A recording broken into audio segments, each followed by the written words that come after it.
Hi, and welcome to the X22 Report Spotlight. Today we have a returning guest, Charles Hugh Smith. Charles is a financial writer, a book author. Charles, the creator of twominds.com, and I am very happy to have Charles back on the X22 Report Spotlight. Charles, welcome back to the Spotlight. Thank you so much. It's always a pleasure. Hey, it's always a pleasure to have you on the Spotlight. And I wanted to start off with what is going on out in the UK.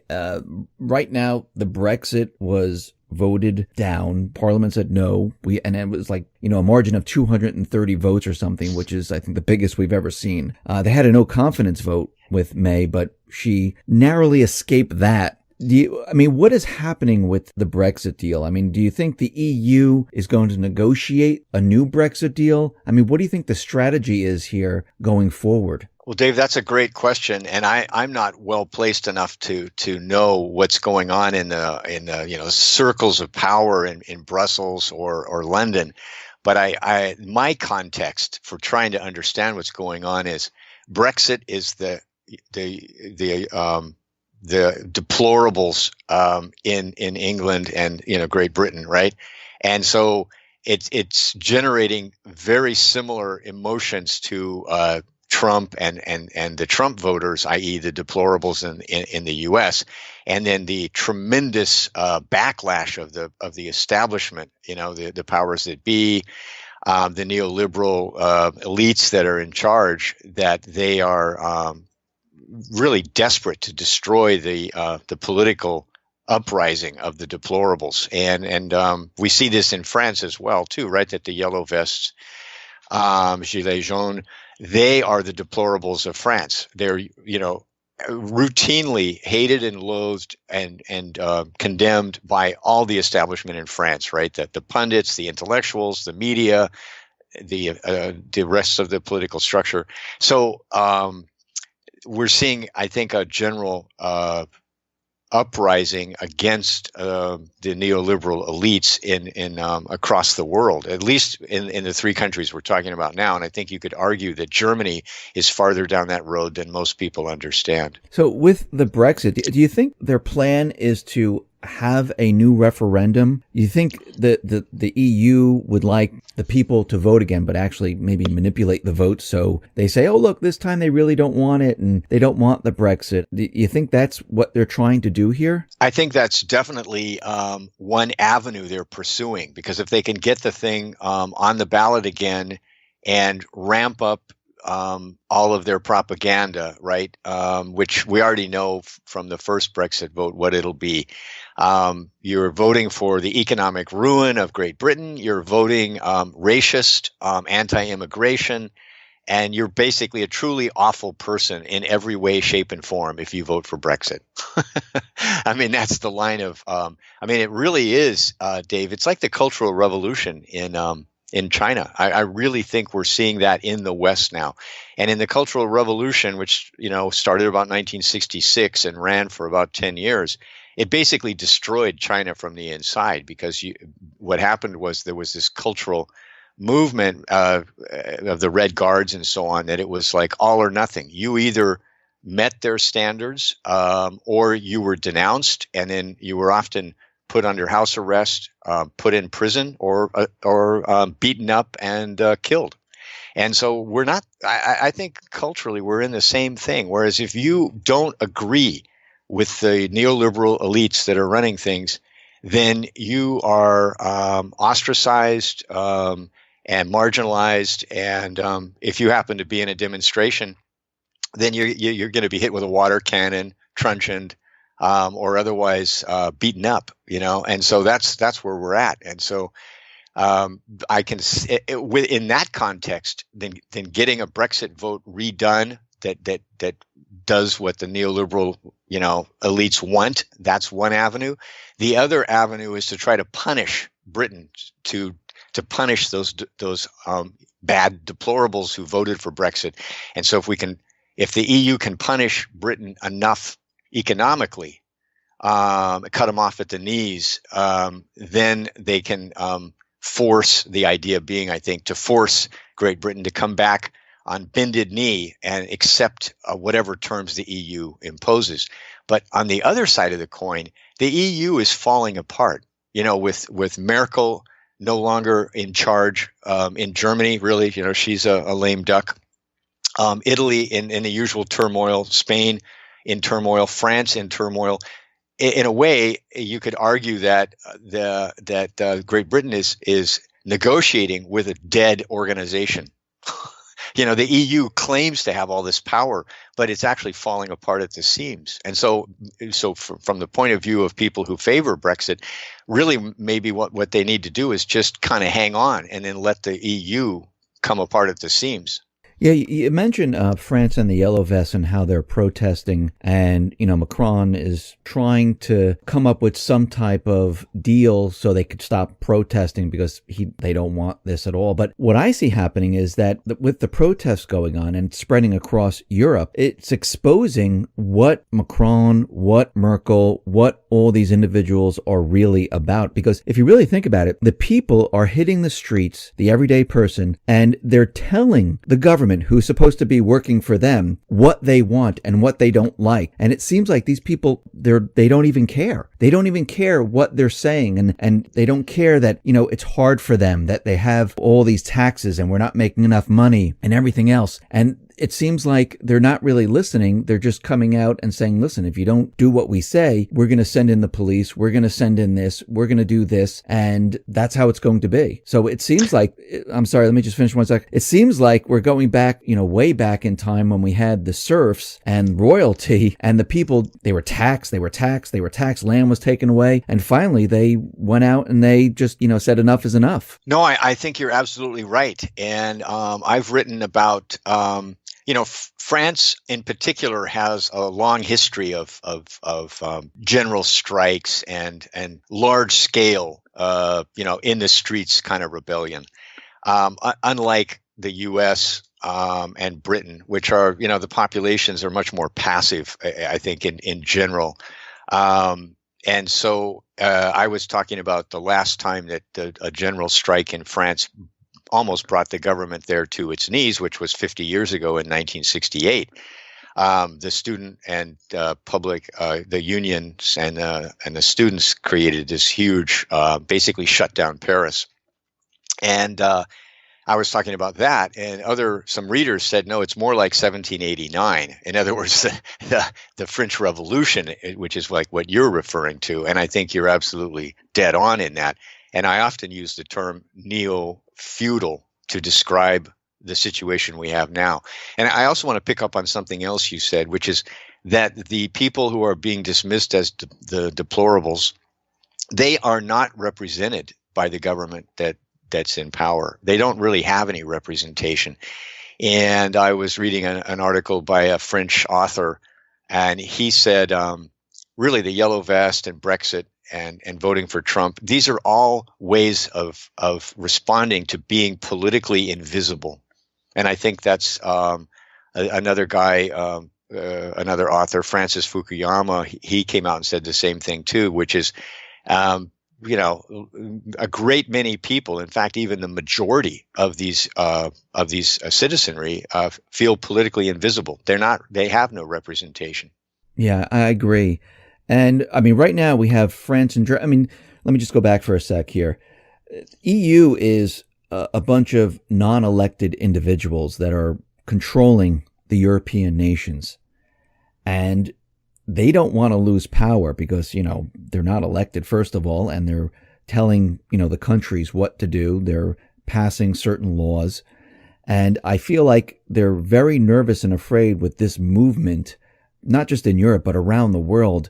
They feel very threatened right now. And I think that they're going to try to do whatever they possibly can to try to stop this movement. I mean, do you see that? I do. I think definitely there's fear and desperation. And another blogger, Chris Martinson, he went and screenshot all the major media, both major newspapers in Paris and also the London papers and in New York, here in the U.S. And there was not a single word on any of the front pages about the Yellow Vest demonstrations, which are in week 9. They're still very they're very real. And in fact, the yellow vests have disabled 60% of the speed cameras throughout France. They've sabotaged the speed cameras because that's widely seen as a ripoff of the working class, right? Like you get an automatic ticket in the mail, and it's really expensive, just like here in the States, right? Yeah. And in other words, it's just another grab by the government out of the pockets of people who aren't really doing that well, you know. So the yellow vest response is sabotage the bloody things, and so it's clearly happening, and yet the media is imposing basically 100% censorship on it. You're not going to find any reporting from the corporate media or the state media about the yellow vests. And that tells you something right there, because of course the media is part of the neoliberal, political leadership elites, right? It's all one system. So it's not surprising, but it shows how desperate they are that they can't even talk about it. They have to censor the whole thing.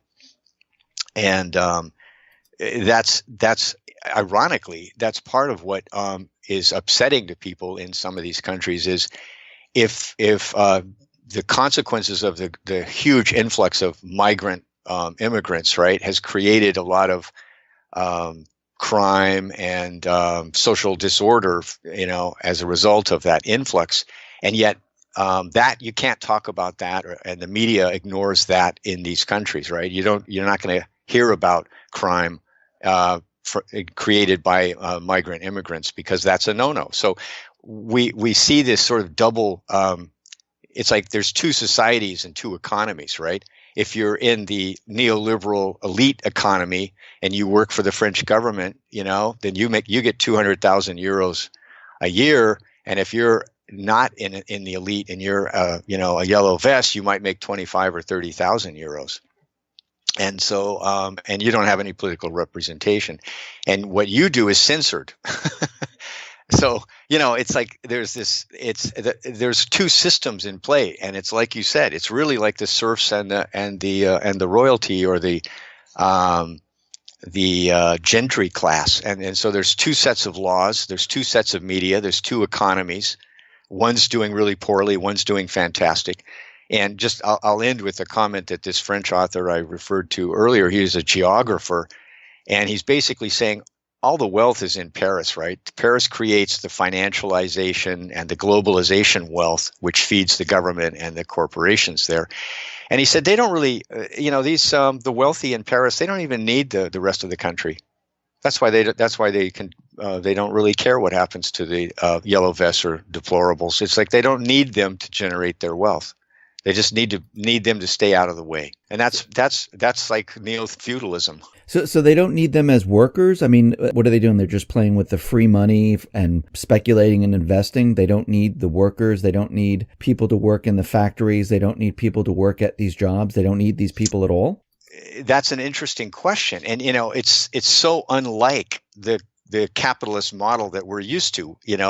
Which in the classic case, like Andrew Carnegie or Rockefeller or these robber barons of the 19th century and early 20th century, they needed hundreds of thousands of warm bodies doing the work in their foundries and factories and oil refineries and so on, right? And so that led to a labor movement because the workers actually had power, right? They were needed in order to generate those fortunes. But as you intimate, it's really not the case anymore. It's all about speculation, borrowing money from your central bank at almost zero, buying stocks and basically buying income streams with nearly free money. And this French geographer said in Paris, the wealthy class actually wants the immigrants because they're the ones who do the dirty work, right? The construction, they're the waiters. And truck drivers and all of that stuff. So they don't really need anybody outside Paris as long as they have a poor, desperate to work immigrant class. They're fine. That's all they need. They just need servants and immigrants to do the remodeling work on their mansions and so on. And so it really does raise the question, even in my mind, in the UK and in America. do the super wealthy that run the nation and control the political organization, do they even need most of us? And if the answer is no, well, then it helps explain why they don't want us to be represented in our government. No, that is true. And also there's many of us, and I think they're nervous and afraid of a movement like this, because once you get a movement moving along, and of course this is why the mainstream media and nobody's reporting it, because they don't want other countries, other people to look at this and say, hey, I want to join in on this. I want to get involved. And that's why they're doing a total censorship of the entire thing. But this is a movement that is actually grassroots. More and more people are joining. More and more people are becoming aware. And we can see even countries where we talked about immigration, you just spoke about that, where they're deciding not to join the UN Migrant Pact. There's a lot of countries that are backing out of it. And even here in the United States, with Trump talking about a wall, talking about immigration, talking about the illegal aliens, talking about the crimes at the border, what's coming over with drugs, human trafficking. That was all hidden from the public for a very, very long time. And I believe it's happening here in the U.S. It's happening in Europe, where people are starting to recognize what the elite have been trying to do, where they're trying to bring in all these illegal aliens and put them into different positions where the jobs are very, very low paying, where they're working for them, and actually maybe they can even vote for the candidate, because they got them these low paying jobs and they're desperate, like you said. So I think countries, people, everyone's starting to become aware of what is going on here. And I think they're very nervous and afraid of an awakening. I think you're absolutely right. And one of the elements of the Yellow Vest movement, which is a little different than Brexit, is that it doesn't really have a leadership. It's really a self-organizing movement, as you say, and so the political establishment in France is having a very difficult time suppressing it, because if it was a trade union issue, then they could just give the members 20% raises or something, and then they could it would go away, right? And or if it was a couple of student leaders, the French equivalent of some radical group, they could just arrest those few leaders, and then the thing would go away, right? But in a self-organizing movement like the Yellow Vest, there's nobody to negotiate with, and so there's no off button for the establishment. There's no way to turn this thing off, and you mentioned like Macron and as an example of the technocrat class there, and I think it's true of the technocrat class everywhere in the West, and even in China and Japan, really in the East Asia as well, is that they've lost touch with the average person. They don't feel their pain. They don't feel their invisibility. And so their response is literally like, let them eat cake, right? The classic. Actually, I think she said let them eat brioche, right? But it's close enough. And so the establishment is failing on two fronts. Number one, they can't find who to buy off or imprison to make it go away. And then number two, their responses are so tone deaf, that they're not really offering what people want, which is actual political representation and one rule of law, one economy, one media for everybody, not like one that censors me but lets somebody else have a say, and a political system that lets somebody else have the power and I have none, and an economy where somebody else skims 90% of the wealth being generated and I get like peanuts, so that's what we have everywhere. And so you before we started recording, you mentioned the movement in the top circles of France and Germany to quickly unite their militaries and their infrastructure and their border guards and all this stuff.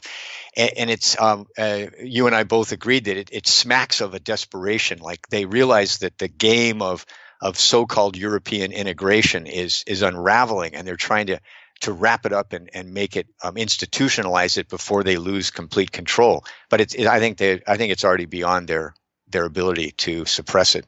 Do you think this will turn into a full-blown revolution in these countries where they oust the leaders? I think it's entirely possible in France.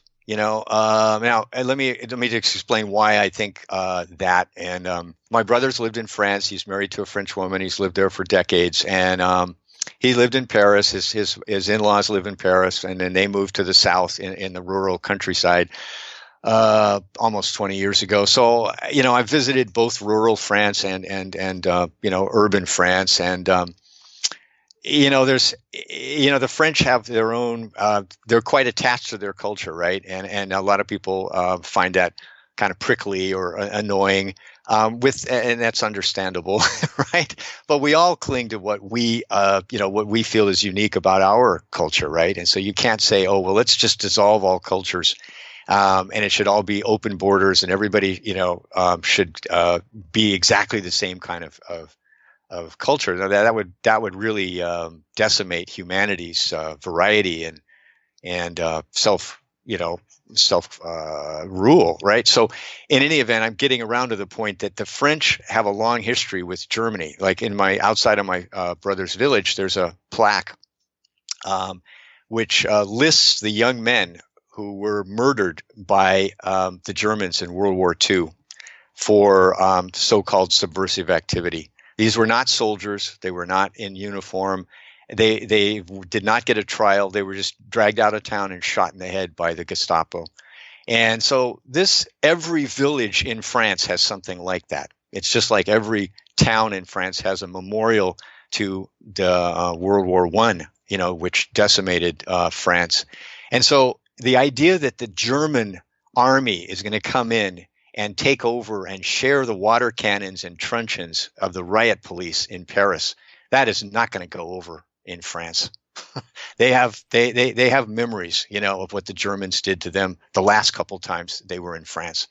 And so, and I'm not sure that the Germans want to get involved in trying to defend the French elites either, because the Germans are actually losing Eastern Germany, right? The fantasy that we've been told all these decades is, the Eastern Germany is now completely integrated with Western Germany, but it's not that easy. There are actually a lot of people in Eastern Germany feel closer culturally to Poland and the Eastern European countries than they do to France. And so Germany's actually got its own fractures. They're just not as public yet as the Yellow Vest. But yeah, I think France, a lot of people in France feel that they're basically in the beginning of a civil war there. We see this all happening around the world. I mean, even here in the United States, just the same things happening here with the mainstream media. I mean, they report on one side. They make up a lot of, fake stories. And well, here they're not even reporting on the Yellow Vest. They don't even really mention it at all. But with here in this country, we see almost the same thing happening where there are two sides now. And I see hate on one side against Trump and the mainstream media is completely against Trump. I mean, that's completely obvious. And I see the same thing happening, but in reverse, actually, where in France, the mainstream media, they're kind of for Macron. Here, the mainstream media is against Trump. So we have the opposite happening here. That's an excellent point. And it kind of goes to show that it's whoever is against the political establishment, the ruling elites, then they're going to be pounded on by the media, and they're going to have the full impact of what I call like this neo-feudal system we're talking about, where there's two sets of laws, right? And that's what we really have here in the States too, is that we have two sets of everything. We've got two economies. If you're on the outs, if you're not in the economy that's benefiting from Federal Reserve policy and speculative, wealth being generated out of nothing, you're losing out to globalization and financialization. Your life is worse, right? You have less security, less income, less purchasing power, and less opportunity. And so we have two economies. Then we have two sets of laws, because like if you're a rich kid and you get caught with drugs, you get a wrist slap or something. And then if you're a poor person, you get a 10-year sentence in a prison. So it's like we have two sets of laws. And then we have two sets of media. There's you and I and the rest of the alternative media that tries to provide a diversity of opinion. And then there's the corporate media and the state media, which is all one-sided. So is engaged in a mass campaign of censorship. And that's really what we're talking about. It's really coming to the fore with the yellow vests. It's like censorship across the entire Western world's media against the yellow vests, and there's a cultural equivalent. In other words, like this French author that was talking about the yellow vests, he says, there's no actor, there's no entertainer, there's no intellectual that's coming out to defend the yellow vests. In other words, the cultural elite is also all one-sided, and that's the same here in the States too. The cultural elite is all against the deplorables and anti-Trump, but it's not clear that they're for anything except an exploitive neo-feudal, economy and society. And is that what they're for? Yeah. And that's what they're for. That's what they're for. But nobody wants to cop to that, because if that would be kind of admitting what nobody wants to say, which is, yes, I'm actually for this really exploitive, predatory system because I'm benefiting from it. Yeah, I agree. And what's very interesting is that, I've never seen this in the past, but the mainstream media, and we always talk about recession. We always talk about the economy. We always talk about things behind the scenes. I'm not talking about the stock market or the unemployment numbers. We talked about that and how they're manipulated. But what's very interesting, I've never seen the mainstream media come out, and there's many articles on this, where they're all saying the same thing, that we're going to have a recession in 2020. 2019, everything's going to start to slow, and they know the exact year that the recession is going to begin, and that is going to be 2020, which happens to coincide with the elections, which is very interesting in itself. But it's just very interesting how they all, are reporting the same exact thing on when this recession is going to happen. I don't find this a coincidence. Do you? No, that's an excellent observation. And so what's the setup here? What are we being fed, and why are we being fed it?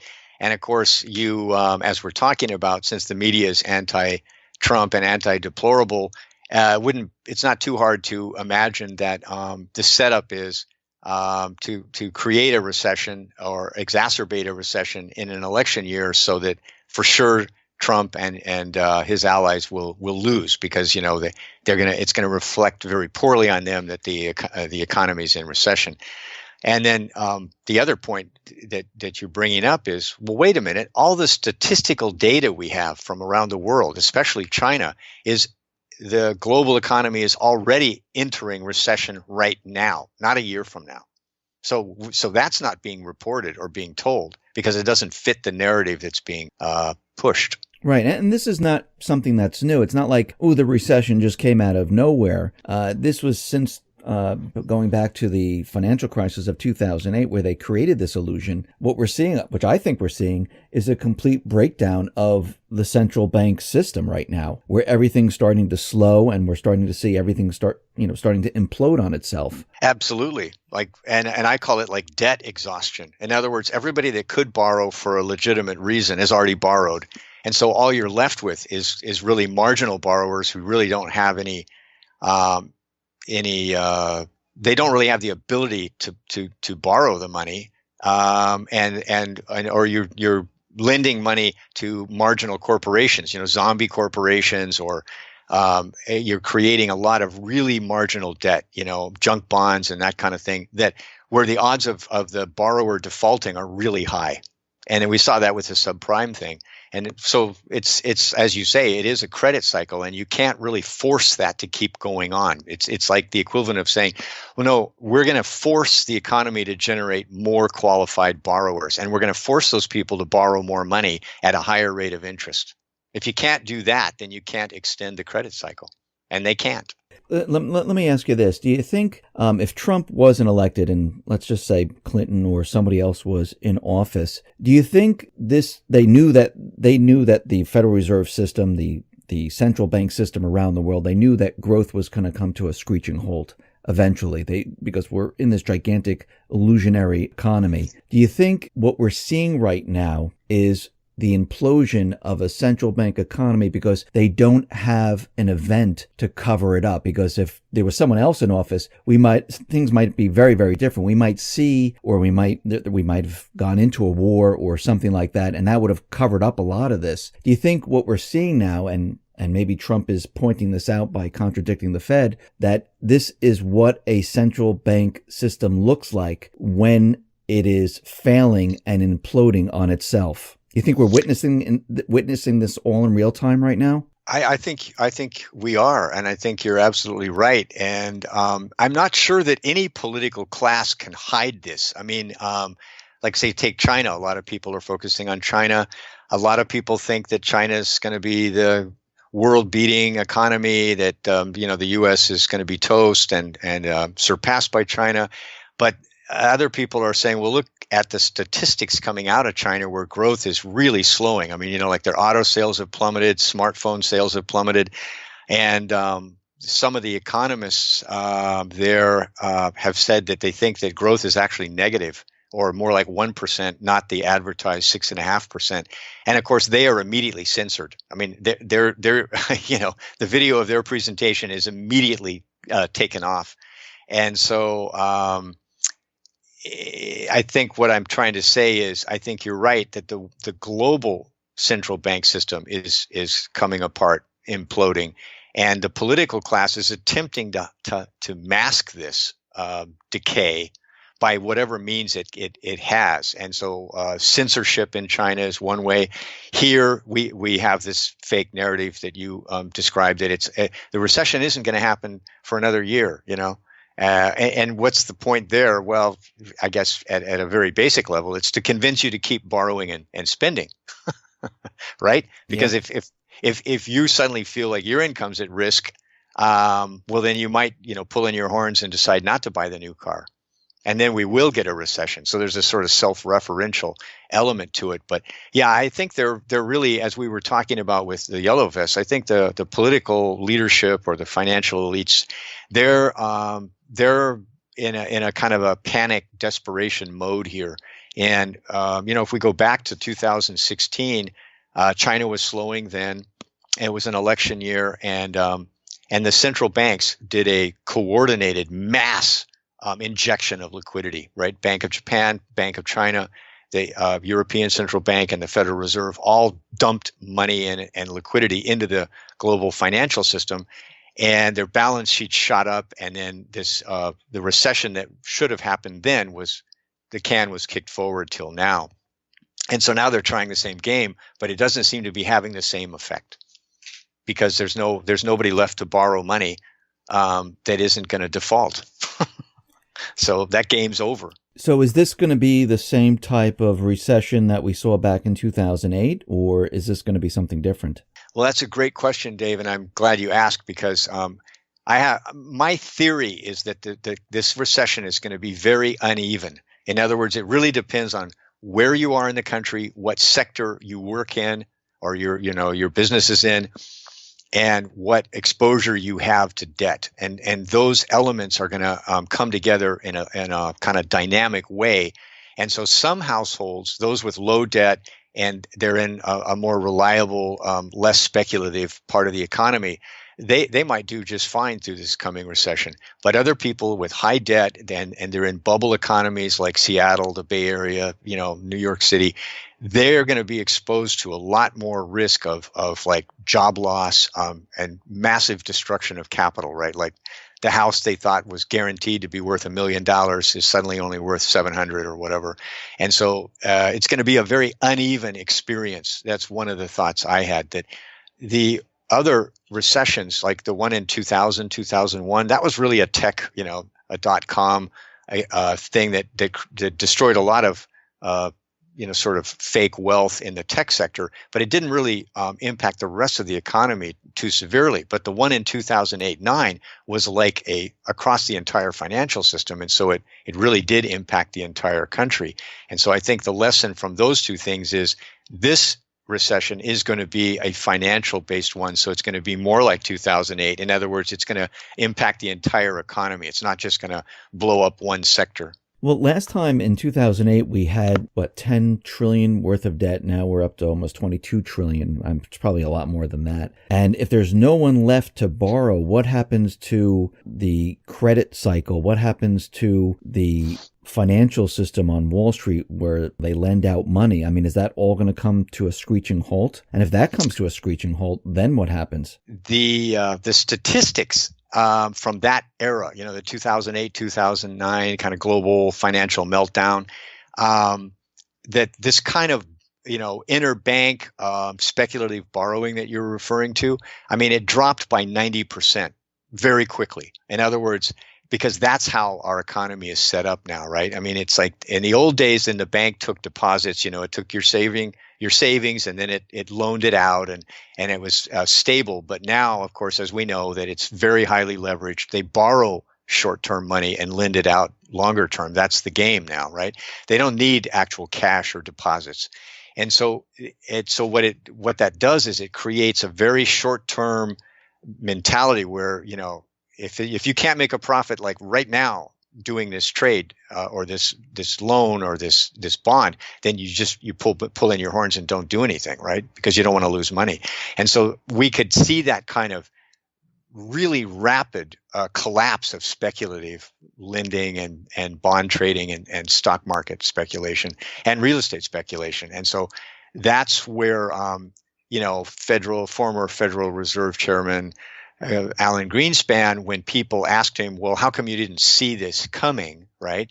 Then his sort of excuse or explanation was, he said, I didn't realize how quickly liquidity can dry up in the market. In other words, everything looks normal, and then suddenly there's no buyers for any of this stuff because nobody wants to lose money. And so then there's no market, in other words, what we say in the markets is the bid disappears. The seller can't find anybody to take it off their hands, and so that's how I'm kind of expecting this next recession to unfold. Is the bid goes away? There's no buyers for anything because people don't want to lose money. So that means everyone's going to be holding on to their money, and if no one is buying, what do the sellers do? What happens to the whole system then? It just freezes up? Yeah, or that the few people that the prices can drop by far more than anybody thought, that you have to drop the price a lot before you can find a buyer.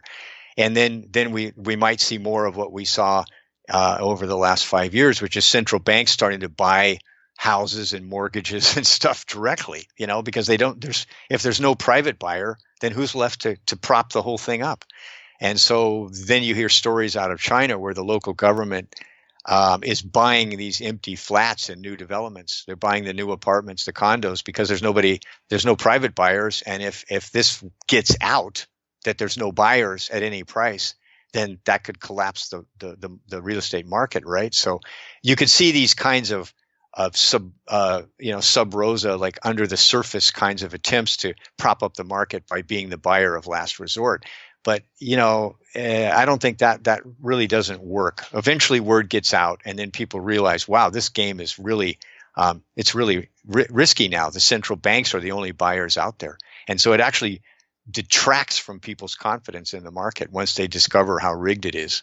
So if there's no more buyers and the central bank is buying up everything and people become aware of this, aren't the people going to say, well, this is a central bank system.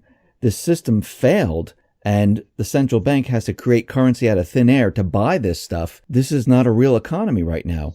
Maybe we should get rid of the central banks. One would hope that would be a conclusion. But, people, when things start going south, things start really unraveling, then a lot of people will just be trying to, take benefit themselves, and they may just be hoping the central bank buys their, their inflated value house. The only reason I bring this up is because Trump continually says, as the Fed raises rates, he keeps we really haven't had a president do this before. Maybe Reagan, maybe going back in time where, John F. Kennedy, but he's really pointing the finger and blaming the Fed. Every time they raise the rates, they're bringing down the stock market. They're going to be the ones who are going to destroy the economy. Maybe by him doing this, by showing everyone that it's the Fed that's doing this, and if the economy comes down, maybe everyone will turn and look at the Fed for bringing down the system and not having the system work properly? One would hope so, because really if in the last decade, the era of the central bank that we've been describing, it's like the market is not really a trustworthy pricing mechanism anymore, right? Like the market's been manipulated by central banks, right? They've lowered interest rates by brute force. They've bought, mortgage-backed securities and treasury bonds and all this other stuff, stocks, in the case of the other central banks. And so the markets, they've lost their sort of self-organizing pricing mechanism, right? And so therefore they can't really be trusted. Because it's basically being run by a handful of folks in some secret room somewhere. So you can't really trust that the price has been discovered by the market, by the millions of buyers and sellers in the marketplace.